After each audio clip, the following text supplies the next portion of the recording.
Hello everyone, welcome to IAS free mains answer writing program day 9. Today our question is from GS part 3. From GS part 3, it's under the infrastructure topic. Infrastructure, and your question is here: energy is the key indicator of living standards of citizens in any country. In light of this, discuss about the energy security of India. Its question is for 200 words and 12.5 marks. See, try to find out the keywords in this question. Energy is the key indicator. Here, energy is the key indicator of living standards of citizens. Energy is the key indicator. What are the energy? Then we will see that energy mainly includes the power sources. Here, in light of this, discuss about the energy security. We have to discuss about the energy security and what are the energy sources that we have and what are their level in India. And this question is for 200 words and 12.5 marks. In this question, we have to describe about the energy security initially, and we have to tell about what are the power sources, what are the primary sources of energy in India, and what is the level of their presence in India, and how long they can be accessible and how sustainable they are. That's how we have to answer this question. And in the conclusion part, we also have to suggest some measures to keep this or keep sustainable use of such power resources. And coming about the introduction, despite accounting for 18% of world's population, India only uses around 6% of world's primary energy. World's primary energy, we are 18% of world's population is living in India. We know that India is the second populous country in the world, and soon we are going to be the most populous country in the world. We have 1.3 billion of population. So, even though we are having 18% of world's population, we are only using around 6% of the world's primary energy. And this primary source of energy are mainly included four things, that is coal, oil, gas and renewable energy. Out of this, we are well endowed in coal as well as renewable energy sources including bioenergy. We know that the coal sector in India, we have abundance of coal resource, and this is the only thing we are not dependent on imports, but also that's accepted for cooking coal, because that is something we are importing. But other coal resources we have our own. We have abundance of coal resources. And oil, that's an important topic, an important thing with current relevance, because we are now having a trouble and a large increase in oil prices, right? And gas, then renewable energies. Then out of this, we are well endowed in coal resources. And then renewable energy sources also, we have better renewable energy sources like a solar or wind. We are living in the tropics, right? That gave us a special energy, and we have a lot of chance of creating solar as well as wind energy. The next is we are going to the body, but this is all about the introduction part, just mentioning about the use of primary resources and what are the type of primary resources and what India had most in that primary resources. You can also explain about the energy or the types of energy and where we are getting that energy in the introduction part also. Then I am moving to the body part. Coal resource. I am going to explain everything in a single point. I am going to tell about coal resource and about their availability and their future availability, and then I am going to oil and gas and further. First, I am beginning with coal reserves. Coal reserves being the mainstay of Indian electricity. As we know that coal reserves are mainstay in the Indian electricity. We are producing more on coal reserve system for due to its vast availability. We have a lot abundance of coal reserves in India, and it could remain the cheapest source of energy for India for a long time. For a long time, we are having coal, but when it comes to coal reserves, we are treating this as a natural reserve, and also this also has some limiting factors, but currently we don't have any limiting factors because we have abundance of coal. For a long time in India, we are able to produce cheapest electricity or cheapest form of energy through coal reserves, and that's because of the vast availability of coal in India. The next thing is, as far as oil and gas is concerned, these resources in India are not adequate to meet its growing economy. That's what now today the oil prices are increasing day by day in the world market, and we are really affected due to that. And the oil we are importing, 100% we are importing from other countries, from oil exporting countries. That's why we are more dependent on them. and these makes the price of oil is more volatile comparing to gas. The price of oil is more volatile. I mean, even a slightest increase or decrease in the oil price in the world market will affect our Indian economy very tremendous pressure. So as far as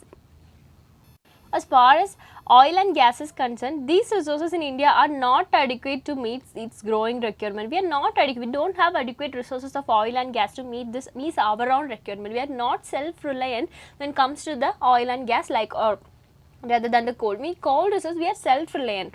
We don't want to rely on any other country for coal resources or a coal source. But coming to oil and gas, we are completely rely on some other countries. That is a great thing. That's a great impact that creating on our economy. So we have to mention that when coming to energy security, we are not secure in case of oil and gas. We have to develop our own oil or gas resources as soon as possible through the hydrocarbon gases or something else, that or we have to shift to another form of energy sources that are abundantly available in our India. Then the next thing is, we have to make a policy framework for this oil and gas and adding the measures in that itself to meet the future needs, and a policy framework in India that limits oil consumption and encouraging exploration and production of liquid and gaseous hydrocarbon to meet hydrocarbon. We are even though we are having many exploration, we are not able to meet our needs or our requirements. We are not able to produce oil or gases that we require. So here we need a policy framework. We have to have a separate policy framework for our own oil consumption. Maybe we can limit our oil consumption through the ways we can limit how much a person can use an oil in a month, because that's what going to happen because of the increasing prices in the oil. And we have to limit our oil consumption, but at the same time we have to encourage the exploration. We have to explore our own land for more liquid and gaseous form of hydrocarbon, or we have to shift from oils, or most of the vehicles are dependent on oil, right? We have to shift from oil to many other forms like electricity. Today the e-vehicles are more prominent because we have to shift to some other means. More dependence on oil and gas is not sustainable for our country. And the next thing is renewable energy. When coming to renewable energy, we are really gifted because we are in tropics. The tropics we have which provides us an unlimited potential for solar and wind energy, but we are not making proper use of it, right? Only some places we can find the windmills and all, but in solar case everyone can use the solar energy effectively. If we use solar energy effectively, we are able to sustain in our future through the renewable energy from solar, wind and biomass, hydro are more such sources. These are almost eco-friendly. Also, when we are using solar energy or a wind energy or a hydrocarbon energy, we are most eco-friendly. It's using the solar energy, we are not going to lose anything, and it don't cause any harmness to the environment. So it's very eco-friendly. We can use that in every home. We can have a single solar panel unit, or we can use them, because increasing in the global heat every single day, this heat is increasing day by day in all over the world. So we can properly utilize. However, we have to sustain according with the changes in the climate, because we are the reason behind this climate change, right? So we have to use of that also. Then we have unlimited potential for solar, because we are in the tropic area. What are the specialty of tropic area? The most of the sun rays falls in the tropic area, and our country, most of the part of our country is completely relying on the tropical area, and we are a tropical country, so we have an unlimited potential for solar and wind energy. The next thing is solar energy, which is also a limiting factor. There is some limiting factor in solar energy. What is that? We have to have a large land. We have to put up at the panels in a very large place, so it consumes more land. Even though there is programs like rooftop or farmland offer solution, everything else, but there is a limiting factor of this large area consumption. But anyway, we have to shift to a better solar infrastructure country. Then the next thing is for this conservation, solar energy. Yes, the main thing is when we compare, the solar energy will not be get equally through all out the year. So we have to use it effectively. We also have to conserve the solar energy.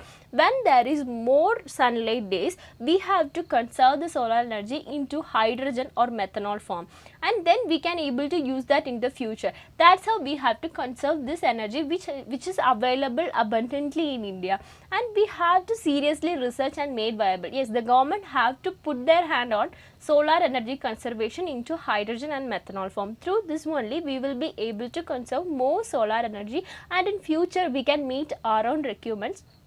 And solar energy, we nowadays itself we are having solar bikes or solar vehicles, and we can shift from a little things. We have to move forward in the little thing, usage of solar bulbs or solar lights. But these small changes will create an impact, and in future we will be able to conserve solar energy, and we will be able to use solar energy as a main source of energy for our consumption.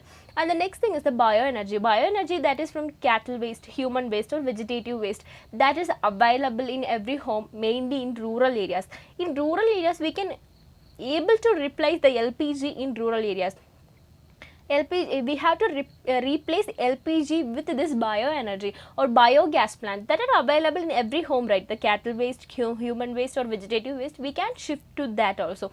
That will help in our consumption rate, and also we will be self-reliant, and each and every house who has their own biogas plant will be self-reliant on them for the gas. They don't have to pay for. Everyone is blaming the government about increasing in the LPG gas rate, but why it's increasing? Because of the consumption increased. For example, through which the schemes we also provided more and more connection to the rural connectivities. So it's why the consumption of LPG is increased in India. That's why the prices also increases. We are importing the sources from some other countries, so we have to pay more for them. Our value of Indian rupee is decreasing day by day in the global market, so we have to pay more for them. So first of all, we have to become self-reliant in our own requirements. So this is a good opportunity for rural areas, mainly in rural. Also in urban areas we can have human waste biogas plant or vegetative waste biogas plant, but the availability in the rural area is very high when compared to urban. So we have to shift from LPG to and bioenergy usages. And next thing is nuclear energy. Nuclear energy is also a good thing, but the cost of nuclear energy is very high, because of the nuclear plants are very costly, and we should have to make it cost effective by reducing the cost of nuclear plants. Then only we will be able to avail this nuclear energy also. In the conclusion part, I am telling about other things like improved energy security is associated with the reduced dependence on imports. Yes, sure. Whenever India become less dependent on imports for oil or gas or some other means of energy, then only the energy security of India will be in a good position. To make to improve our energy security in a good position, we have to reduce our dependence on import. How we will be able to reduce our imports? We have to create, or we have to conserve our own available energy sources in a better manner. We have to use it effectively. And today India is heavily dependent on oil and gas. That's an important thing. We have current relevance, and we are experiencing day by day. So heavily dependent on oil and gas, energy security of the country could be undermined if imports are disturbed. Yes, sure. If the imports of oil and gas stopped for even a single day or a single hour, it will affect Indian economy very badly. That's how our energy security is dependent on some imports.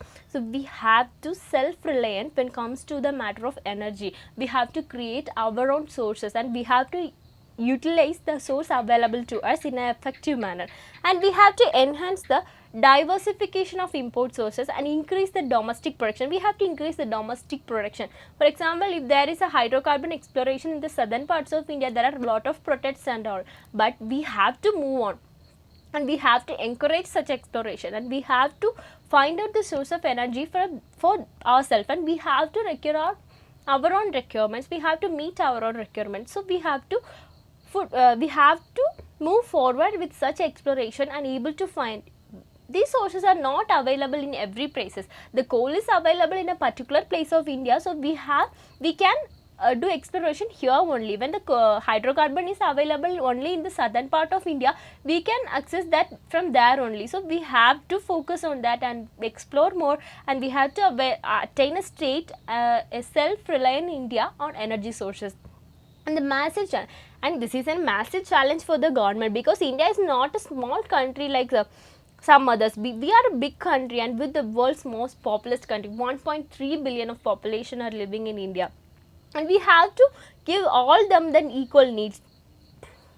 So this is a massive challenge for a government, right? So government has to take a strict policy for this and a policy framework for enhancing this, and India is self-reliant on energy. We have to government and people's participation will make India self-reliant on energy, and this is a key area that also needs dedicated attention, because everyone will be giving attention to some other areas like our water conservation. Yes, they also need proper attention, but also the energy conservation, this area also need a proper dedicated attention to attain a self-reliant India on energy.